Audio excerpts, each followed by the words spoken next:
हांडी केवल पहाड़ दरकार आउ किछि नुह तो बापा थिला तो 14 पुरुष थिला पट्टा देखा पट्टा देखा पट्टा देखा तो बापा कौटी तो 14 पुरुष पट्टा नहीं से पट्टा को देखा गंगुआ कथा हो बड़ बड़ केनाल कथा हो बड़ बड़ केनाल आम छोट बेले गाधौलु जो होली हेले खुदुरुकुणी हेले आम से खुदुरुकुणी बुड़ाऊ होली रे आम से गाधो कहीं बाली थी पानी अल्प अल्प थी से गाधेक आसू कहीं पानी एपटर टे असुविधा है बोली कहीं आगुरी सेमली सप्लाय पानी आसुन से कौन ना जो बांफी पानी सब बाहर कर गाधौले तेणु आम सब छोट छुआ होती आम सब दौड़ी पड़ाऊ कौटी ना बड़ बड़ केनाल आज बड़ बड़ केनाल देखु जदि से पानी साधारण जो पानी रे मिसिब पीवा पानी सहित कौट ना कौट गोटे लीक हो लोक मैंने रोगर शिकार हे जमी गाँव में बर्तमान कौट ना कौट से गोटे पानी ये माने पानी दूषित पानी जो झाड़ा बांति व्यापी आज गंगुआ कथा देखो गंगुआ उद्धार हम के नवीन बाबू 25 वर्ष शासन कले गंगुआ उद्धार करें केवल डहरा कथा कहीकि रहीगले ताकर जो नेता मंत्री केवल कहले गंगुआ कांदिले किंतु गंगुआ आखिर लुह बोलानी आज ये जो बड़ बड़ केनाल जदि आमर जड़े थे आम ओडिशार बहुत बड़ संपादक जहाँ कहते आम जन राजनेता विधायक थे सौम्य रंजन पट्टनायक सी दिने गोटे आंदोलन कले जे आम केनाल बड़ बड़ केनाल जो सब अच्छी लगी रसुलगढ़ पर्यंत से केनाल सफा करने अभियान आरंभ कले कहीं से अभियान गला कड़े आम भारी कुर्ते कुर्ते हो गलु ठिया जे जहाँ गोटे केनाल सफा हम गोटे केनाल परिवर्तन हम ताईला कि कौन सी जगार कम सठिक भाव में होनी कथा कथार सीमित रही जाऊँ बहुत कथा जे आज आम जो सरकार को आम ये जो बीजेपी सरकार अच्छा कम से कम से आत्मचिंतन करवा दरकार एत खुशी हुओ ना तुमको कम करने लोक भोट देती तुमको भोट देती तुम जो बीजेपी बीजेडी सरकार जो भाई अवहेला करुला लोक मान जो भाई तार नाल नर्दमा विभिन्न समस्या को अणदेखा करुला तुमको भोट देती तुम लोकंर समस्या दूर करने आ तुम जब गोड़ पर गोड़ पकई बसी खाली सभा समिति बुलब से किसी लाभ ना भाई एमती केते आइले केते जीवे एटी केते केते बड़ बड़ लोक शासन करके केते केते विधायक गले नेता मंत्री गले तुम भी चलीज किंतु कथा रही बीजेपी की जो सरकार को भोट देते लोक ओडिया अस्मिता कहीकि ओडिया अस्मितार माने कौन या आम जदि जाजपुर जिले में आज देखुले आम प्रमिला मल्लिक भाषण दौले प्रमिला मल्लिक जो भाषण बसिक दौच जे सेठी झाड़ा बांति पड़गला सरकार किसी कल तुम से विधायक कौन कर तुम कौन कर तुमरी से दयारू से जो जदि आज झाड़ा बांति हो जो जल पीथे से तुमरी दया सब कहीं तुम सब से जो नलकूप जो बसई बोरिंग से बोरिंग की चेकिंग करा थे पठेलनि लोक जे पानी गोटे टाइम रे आसीबो जो टाइम रे आसीबो से टाइम रे पानी आसिले से पानी रे भल पानी स्वच्छ निर्मल पानी आसुची कि से पानी रे माने माने खराब पानी आसुची माने डस्ट पानी आउची चेक करिन तमे आज आसिक विरोधी दल अच्छ बोली कथा कहूच ये सब कथा होची सेगुड़ा सब लोक ग्रहण कले हला मात्र आमे सरकार को वर्तमान सुधा पुणी आउ अनुरोध रखिबा जे झाड़ा बांति जो भली व्यापी हईजा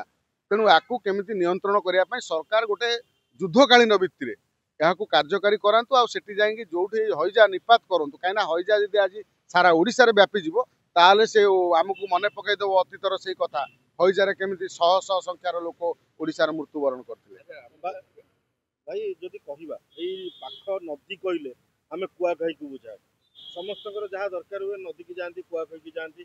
भाई एबे लोक अभियोग करछन जे नदी रे गाधेले कुंडे होउछ भाई शुण आगु को आउरी भयंकर परिस्थिति आसुची ये तो निमित्त मात्र आमे छत्तीसगढ़ ब्यारिकेड कला बोली जो माने ब्यारेज कला बोली नदी उपरे महानदी उपरे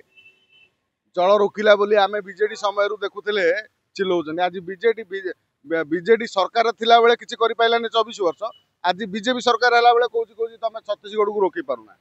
माने चोर कहूँ धर धर आज तमे यही जो कुआखाई की नदीटी माने आपण देखे कुआखाई नई